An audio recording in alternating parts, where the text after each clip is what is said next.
नमस्कार, आप सभी का स्वागत आज के सत्र में। आज है दिनांक 13 जून 2023 और हम पुनः उपस्थित हैं द हिंदू एनालिसिस के साथ।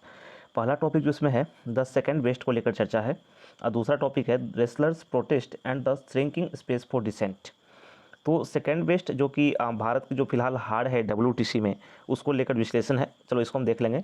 और दूसरा है रेसलर प्रोटेस्ट को लेकर के, उसको भी पढ़ेंगे। ठीक है, तो हम स्टार्ट करते हैं अपनी जर्नी को। पहला topic the second best. India after hectic IPL seemed अनप्रिपेयर्ड for the WTC final. देखो, इसमें कहा गया कि भारत की जिस प्रकार से अप्रोच रही, ठीक है, भारत ने जिस प्रकार से इसको डील करने का प्रयास किया, उसको लेकर चर्चा की गई है। India after hectic IPL seemed अनप्रिपेयर्ड for the WTC final. अब देखो, अनप्रिपेयर्ड का मतलब होता है तैयार नहीं होना, ठीक है, और WTC final world test championship. तो भारत जो है IPL हेवियस्ट IPL के बाद WTC के फाइनल के लिए उतना तैयार नहीं दिखा। भारत के प्रदर्शन को लेकर चर्चा की गई है। India's little title drought in ICC events continued at the dust finally settled at London's Oval. देखो, यहाँ पर ये समझो, ICC जानते हो ना, ICC मीन्स क्या होता है, आप फुल फॉर्म जो है ICC का कमेंट सेक्शन में बताना आप लोग, ठीक है। और लंदन के ओवल में देखो, मुकाबला जो है भारत और ऑस्ट्रेलिया के बीच हुआ। और ICC टूर्नामेंटों में भारत के लिए जो खिताब का जो एक तरह से वो है कि अपने पाले में खिताब को लाना, वो नहीं देखा गया, ठीक है। तो फाइनली जो है वो ऑस्ट्रेलिया ने इसे जीता। Sunday 209 run defeat against Australia. Sunday को जो 209 रनों की हार हुई भारत की ऑस्ट्रेलिया के खिलाफ वर्ल्ड टेस्ट चैंपियनशिप में, ठीक है, जिसका फाइनल जो था। इसका मतलब ये है कि डेफिनेटली भारत जो है वो एक तरह से तैयार नहीं था इसके लिए, ठीक है। अपनी दूसरी सर्वश्रेष्ठ टीम के बतौर ही इस भारत को संतोष करना पड़ा, ठीक है ना, इन 2021, ठीक है। देखो, जो सेकेंड बेस्ट की यहाँ बात की गई है ना, मतलब कि भारत को दूसरी टीम ही, देखो, पहला तो वो हुआ जो कि जिसने जीता, और दूसरी टीम वो हुई जो रनर हुई। तो रनर यहाँ पर कौन हुई? भारतीय टीम हुई। तो भारत को रनर से ही संतोष करना पड़ा, है ना। ये बतौर दूसरी ही सर्वश्रेष्ठ टीम साबित हुई। पहली टीम ऑस्ट्रेलिया ने जीता इसे। ऑस्ट्रेलिया ने WTC चैंपियनशिप फाइनल में, है ना, जीता। इन 2021 की बात करें, New Zealand had humbled Virat Kohli's men in the summit clash that concluded at, next slide लेते हैं, ठीक है, एट, हाँ चलो ठीक है।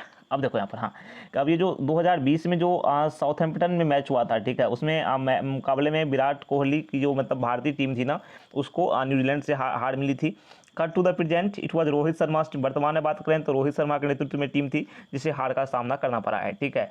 बस नेतृत्वकर्ता अलग थे, लेकिन हार उसमें मिली थी, इस बार भी हार मिली है, ठीक है।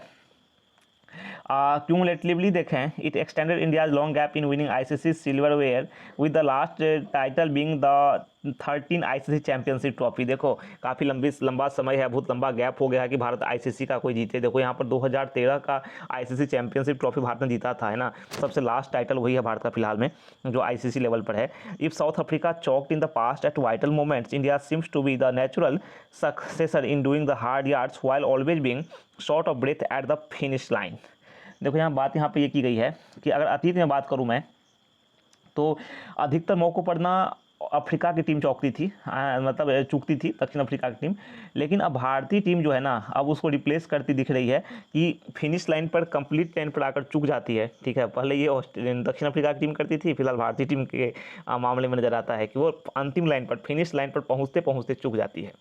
दिस टाइम, इस बार देखो, however the hopes were centred on India's better record against Australia both at home and away. देखो, बात यहाँ पर है, इस बार तो आशा इस पर केंद्रित थी हमारी कि भारत का जो ऑस्ट्रेलिया के खिलाफ जो रिकॉर्ड है ना, वो घर में भी, मतलब देश में भी और बाहर भी बेहतर है। तो हो सकता है ट्रॉफी हमारे नाम हो जाए, लेकिन इस बार नहीं हो पाया।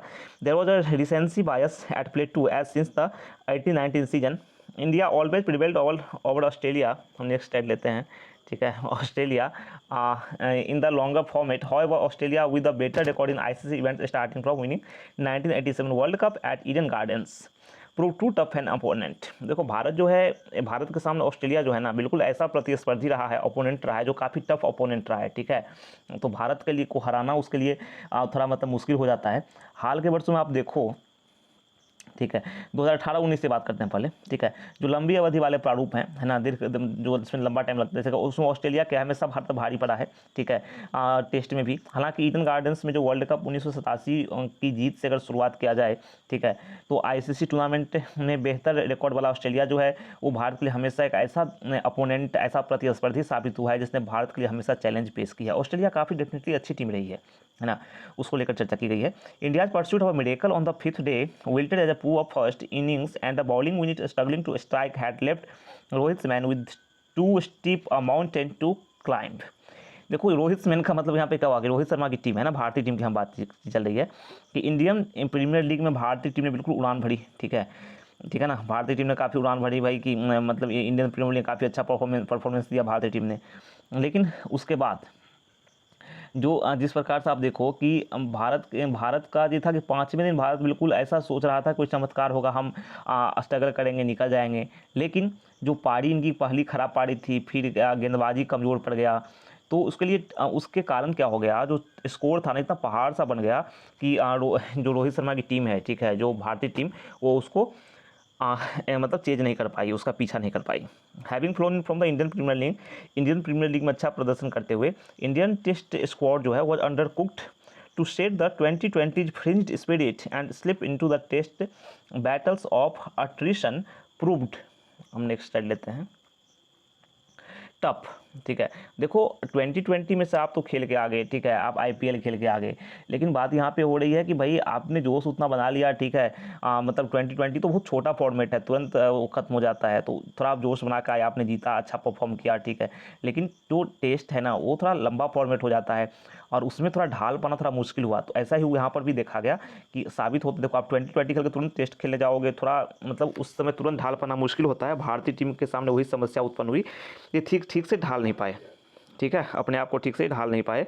अगर चर्चा की जाए the think tank influenced by overcast skies and some grass on the surface stepped in with 4 seamers and the lone spinner in Ravindra Jadeja while off spinner R Ashwin was inexplicably overlooked. देखो यहाँ पर एक उपेक्षा ये भी हुई कि आर अश्विन को ना एक तरह से नहीं लिया गया टीम में, है ना।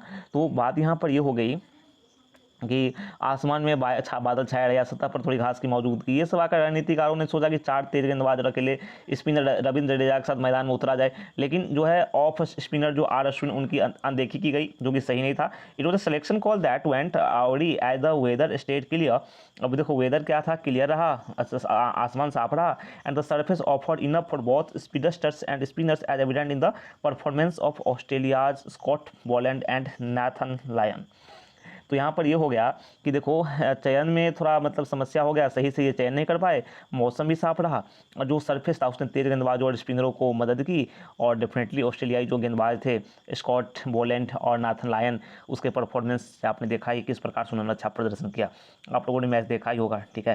While Steve Smith and Travis Head posted 100, Steve Smith और ट्रेविस ने 100 लगाए, ठीक है। The Indian batters flicker despite Ajinkya Rahane fine show in the first outing.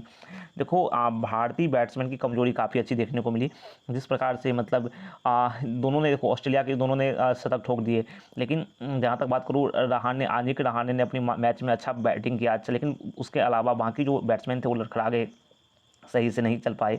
Rohit हो गए, कोहली, रहाणे, ये सभी जो हैं एक तरह से मतलब उनका परफॉर्मेंस सही नहीं रहा, अपेक्षा के अनुरूप नहीं रहा, तो परिणाम स्वरूप हार सामने दिखाई दी, ठीक है। ये सब लगभग मतलब 30 के आसपास, ठीक है ना, रहे, तो डेफिनेटली इससे तो काम चलने वाला नहीं है, ठीक है। Bowlers need runs to defend and exert pressure that it is a luxury that has largely eluded the current unit. देखो बॉलर्स को ना, जो गेंदबाज होते हैं उन्हें रन चाहिए होते हैं।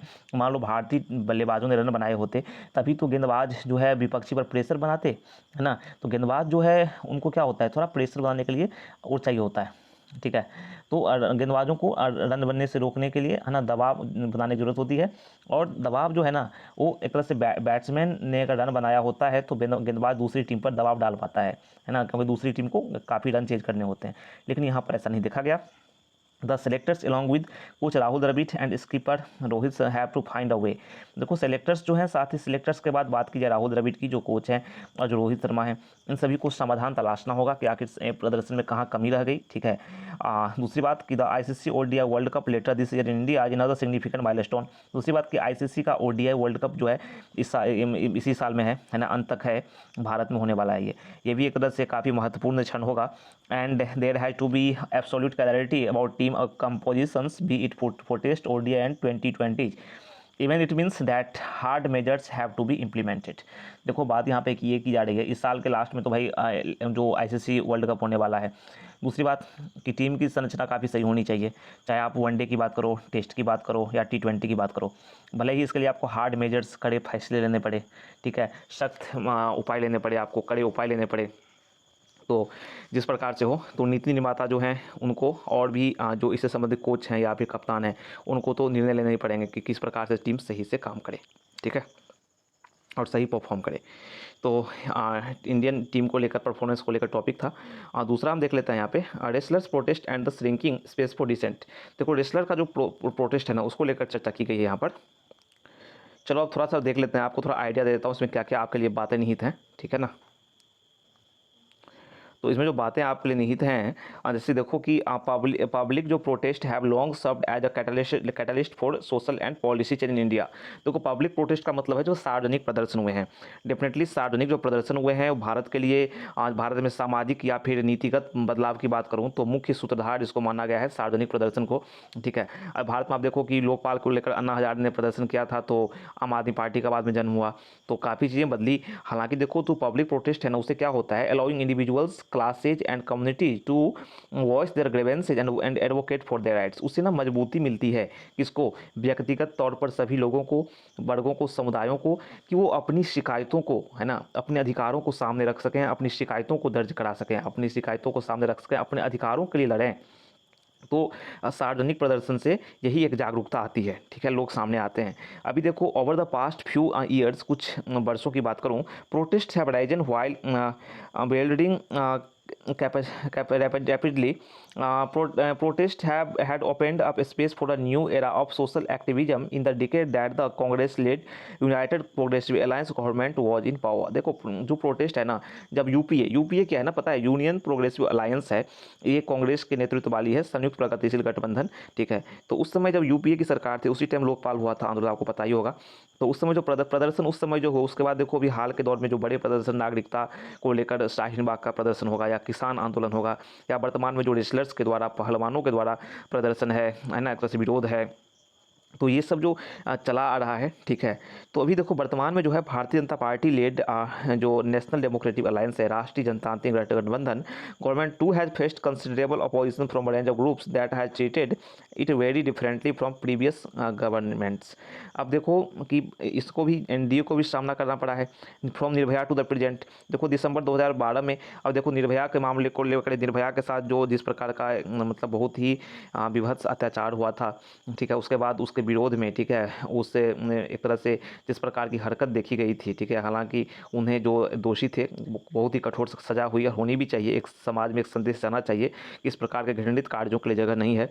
लेकिन जो निर्भया जो आंदोलन देखा गया, उस बेटी के समर्थन में जो लोग उतरे, उसके बाद से जो वर्तमान तक है, जिस प्रकार से चीज़ें बदली हैं, जिस प्रकार से लोग मुखर होते हैं, उसी सब पर चर्चा यहाँ पर की गई है, ठीक है। ये जो प्रोफेसर हैं, ये जेएनयू के प्रोफेसर हैं, ठीक है, आप इसे पढ़ें, इसको डिटेल में आप जाएं, एनालिसिस को पढ़ें, और कोई डाउट होता है तो डेफिनेटली हमसे साझा करें और हम आपके प्रश्नों का समाधान करेंगे, ठीक है। तो आज हमने बाकायदा 2 टॉपिक्स देखे, आई थिंक दोनों टॉपिक्स आपको समझ में आ गए होंगे। एक टॉपिक में तो हमने चर्चा की कि भारतीय टीम का जो बहुत ही एक तरह से अनापेक्षित प्रदर्शन, ऐसा प्रदर्शन इसकी उम्मीद नहीं थी। दूसरा है कि रेसलर्स का प्रोटेस्ट, और जिस प्रकार से असहमति के लिए जो पेश जो है उस श्रिंक कोड है, उस सब को लेकर चर्चा है, तो आप पढ़ें, इसको समझें। तो फिर कल मिलते हैं नए टॉपिक में, नए मुद्दों के साथ। तब तक के लिए कहें नमस्कार, थैंक यू, गुड नाइट।